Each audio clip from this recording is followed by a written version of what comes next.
हरिओम श्रीराम अंबज्ञ मी सुप्रिया वीरा पाटील लांगे शाहूनगर उपासना केंद्र सातारा. आज बापूंनी खूप सारे अनुभव दिलेत, पण सगळ्यात जवळचा आणि सगळ्यात मोठा अनुभव मी आज तुमच्या सगळ्यांसोबत शेअर करणार आहे. माझे लहान भाऊ आणि बहीण जॉबसाठी मुंबईला असतात आणि माझ्या भावाचं म्हणजे शुभमचं ऑफिस हे शिफ्टमध्ये असतं आणि तेव्हा त्याची नाईट शिफ्ट चालू होती आणि ठरल्याप्रमाणे तो त्याची बाईक घणसोली स्टेशनवरती लावून तो ऑफिसला गेला आणि सकाळ आल्यानंतर पाहतो तर काय तर बाईक कुठेच दिसली नाही. त्याने आजूबाजूला चौकशी केली आणि चौकशी केल्यानंतर त्याला असं समजलं की बाईक चोरीला गेली. त्याने स्टेशनच्या बाहेर जाऊन आजूबाजूच्या एरियामध्ये सगळीकडे ती बाईक शोधली, पण त्याला कुठेच बाईक भेटली नाही. नंतर तो पोलीस स्टेशनला गेला आणि बाईक गेलेली त्याने कंप्लेंट केली. नंतर तरीही त्याला काही चैन पडेना. त्याने आजूबाजूच्या सगळ्या एरियामध्ये 2-3 दिवस रात्रभर सगळीकडे बाईक शोधली, पण तरीही त्याला काही बाईक कुठेच भेटली नाही. नंतर मी आणि माझ्या कुटुंबांनी सगळ्यांनी मिळून बापूंना प्रार्थना केली, बापूराया ही माझ्या पप्पांची बाईक आहे आणि ती त्यांची आठवण आहे. काहीही कर, ती आम्हाला बाईक परत भेटू दे. ती एक बाईक नसून फक्त पप्पा जवळ असल्याची जाणीव आहे. तू काहीही कर, आम्ही पठण करतो, पण आम्हाला फक्त ती बाईक परत येऊ दे.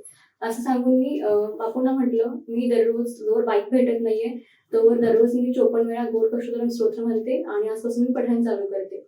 तर मी पठण चालू केलं. दिवसेंदिवस चालले होते. जवळपास 3 महिने होऊन गेले तरीही बाईक काही भेटली नाही. आता घरच्यांनी सुद्धा होप सोडला होता, कारण मुंबईसारख्या शहरामध्ये 3 महिने झाले तरीही बाईक भेटली नाहीये, तर आता कसं होणार. पण मी बापूंना म्हटलं, बापू मला 100% खात्री आहे की ती बाईक परत भेटणार. कशी, कधी, कुठे नाही माहीत मला, पण योग्य वेळ आल्यानंतर तू माझ्या पप्पांची बाईक मला परत करशील हे मला माहीत आहे. आणि मी तसंच पठण चालू ठेवलं.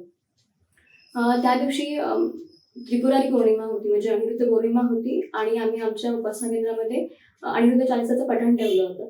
पठण वगैरे सगळं आटपून मी आणि माझी आई बापूंसाठी गोडाचं जेवण बनवण्याचं चाललं होतं.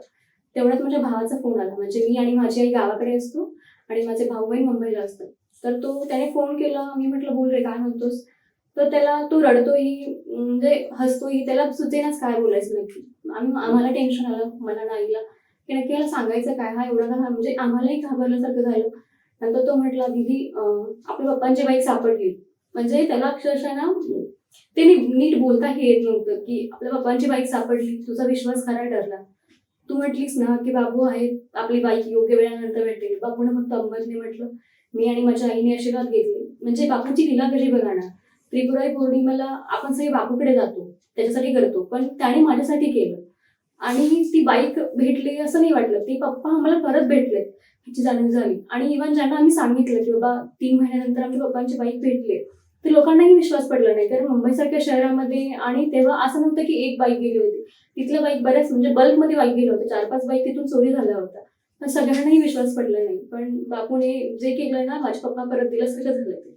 हरिओम श्रीराम अंबज्ञ.